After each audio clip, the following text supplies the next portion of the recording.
നമസ്കാരം. ഇന്ത്യയിൽ ഉദാരവൽക്കരണത്തിന്റെ ഉപജ്ഞാതാവായി വിശേഷിപ്പിക്കപ്പെടുന്ന പ്രമുഖ സാമ്പത്തിക ശാസ്ത്രജ്ഞൻ കൂടിയായ മൻമോഹൻ സിംഗ് ഇന്ത്യൻ രാഷ്ട്രീയത്തിലെ സൗമ്യ മുഖമായിട്ടാണ് അറിയപ്പെട്ടിരുന്നത്. രാജ്യത്തിന്റെ സാമ്പത്തിക രംഗത്തെ ഉടച്ചുവാർത്ത ധനമന്ത്രിയായും ലൈസൻസ് രാജ് ഇല്ലാതാക്കിയ ധനമന്ത്രിയെന്നും പേരെടുത്ത അദ്ദേഹം സാമ്പത്തിക ഉദാരവൽക്കരണ നയങ്ങൾ നടപ്പാക്കിയതിലൂടെ ശ്രദ്ധേയനായി. 1991 നരസിംഹറാവു സർക്കാരിൽ ധനമന്ത്രിയായി അപ്രതീക്ഷിതമായിട്ടാണ് മൻമോഹൻ സിംഗ് എത്തുന്നത്. 2004-2014 കാലഘട്ടത്തിൽ തുടർച്ചയായി 2 തവണ ഇന്ത്യൻ പ്രധാനമന്ത്രിയായി അദ്ദേഹം സേവനമനുഷ്ഠിച്ചു. ഇക്കഴിഞ്ഞ ഏപ്രിലാണ് 33 വർഷക്കാലത്തെ സേവനത്തിനു ശേഷം മൻമോഹൻ സിംഗ് രാജ്യസഭയിൽ നിന്ന് വിരമിച്ചത്. പഞ്ചാബ് സർവകലാശാലയിൽ നിന്നും സാമ്പത്തിക ശാസ്ത്രത്തിൽ 1982 ബിരുദവും 1954 മാസ്റ്റർ ബിരുദവും 1ാം റാങ്കിൽ നേടിയതിനു ശേഷം കേംബ്രിഡ്ജിൽ ഉപരിപഠനം നടത്തി. 1957 കേംബ്രിഡ്ജ് സർവകലാശാലയിലെ സെന്റ് ജോൺസ് കോളേജിൽ നിന്നും എക്കണോമിക്സ് ട്രിപ്പോസ് നേടിയതിനു ശേഷം ഇന്ത്യയിലെത്തി. പഞ്ചാബ് സർവകലാശാലയിൽ അധ്യാപകനായി ജോലിക്ക് ചേർന്നു.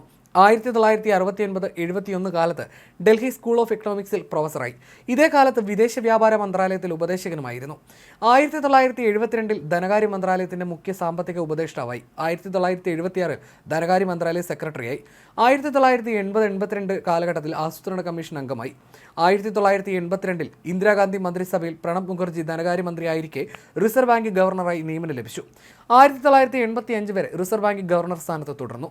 പിന്നീട് 1985-87 കാലത്ത് ആസൂത്രണ കമ്മീഷൻ ഉപാധ്യക്ഷനായി ചുമതലയേറ്റു. പക്ഷേ അന്നത്തെ പ്രധാനമന്ത്രി രാജീവ് ഗാന്ധിക്ക് മൻമോഹൻ സിംഗിനോട് മതിപ്പില്ലായിരുന്നു. ആസൂത്രണ കമ്മീഷനെ കോമാളി സംഘം എന്ന് രാജീവ് ഗാന്ധി വിമർശിച്ചതിൽ പ്രതിഷേധിച്ച് രാജിവെക്കാനൊരുങ്ങിയ മൻമോഹൻ സിംഗിനെ ഏറെ പണിപ്പെട്ടാണ് പിന്തിരിപ്പിച്ചതെന്ന് മുൻ ആഭ്യന്തര സെക്രട്ടറിയും CAG-യുമായിരുന്ന CG സോമയ്യ ആത്മകഥയിൽ പറയുന്നുണ്ട്. 1987-90 കാലത്ത് ജനീവ ആസ്ഥാനമായി പ്രവർത്തിക്കുന്ന സ്വതന്ത്ര സാമ്പത്തിക നയം പിന്തുടരുന്ന ബൗദ്ധിക കൂട്ടായ്മ സൗത്ത് കമ്മീഷന്റെ സെക്രട്ടറി ജനറലായി അദ്ദേഹം പോയി. 1991 ജൂണിൽ കേന്ദ്രത്തിൽ കോൺഗ്രസ് അധികാരത്തിൽ തിരിച്ചെത്തിയപ്പോൾ ധനമന്ത്രിയാവാൻ പുതിയ പ്രധാനമന്ത്രി നരസിംഹറാവുവിൽ നിന്ന് അപ്രതീക്ഷിത ഫോൺ കോൾ മൻമോഹൻ സിംഗിനെ തേടിയെത്തി. ഇവിടെയാണ് മൻമോഹൻ സിംഗിന്റെ രാഷ്ട്രീയ ജീവിതം ആരംഭിക്കുന്നത്. അസമിൽ നിന്നുള്ള രാജ്യസഭാ അംഗമായാണ് കേന്ദ്ര സർക്കാരിൽ അദ്ദേഹം എത്തിയത്. പിന്നീട് തുടർച്ചയായി 4 തവണ അസമിൽ നിന്നുള്ള രാജ്യസഭാ അംഗമായി. ഇന്ത്യ കടുത്ത സാമ്പത്തിക പ്രതിസന്ധിയിലായിരുന്ന സമയത്താണ് Singh ധനമന്ത്രിയാവുന്നത്.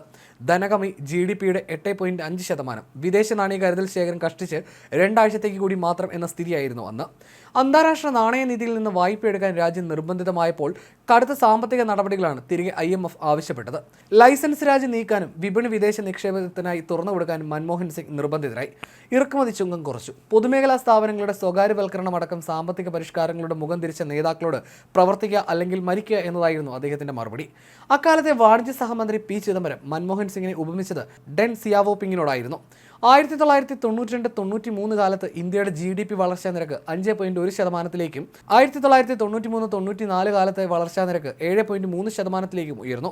RN Malhotra committee report ഈ കാലത്ത് ഇൻഷുറൻസ് മേഖലയിൽ നടപ്പാക്കിയത് മൻമോഹൻ സിംഗ് ആണ്. മൻമോഹന്റെ സാമ്പത്തിക പരിഷ്കരണ നടപടികൾ തകർച്ചയിലേക്ക് പോകുകയായിരുന്ന ഇന്ത്യൻ സമ്പദ് വ്യവസ്ഥയ്ക്ക് താങ്ങായി. 2004 തിരഞ്ഞെടുപ്പിൽ കോൺഗ്രസിന് അധികാരം ലഭിച്ചപ്പോൾ പ്രധാനമന്ത്രിയാകാൻ സോണിയാഗാന്ധി തയ്യാറാകാതിരുന്നതിനെ തുടർന്ന് ആ ചുമതല മൻമോഹനിലേക്ക് എത്തി. അപ്രതീക്ഷിതമായിരുന്നു മൻമോഹൻ സിംഗിന്റെ പ്രധാനമന്ത്രി പദം. സൗമ്യനായ ഈ പഞ്ചാബ് സ്വദേശി രാജ്യത്തിന്റെ അമരത്തേക്ക് എത്തുമ്പോൾ രാജ്യത്തെ ജനങ്ങളിൽ ഭൂരിഭാഗവും സംശയാലുക്കളായി. എന്നാൽ പിന്നീട് രാജ്യം സാക്ഷിയായത് അത്യപൂർവ്വ സാമ്പത്തിക വൈദഗ്ധ്യത്തിനായിരുന്നു.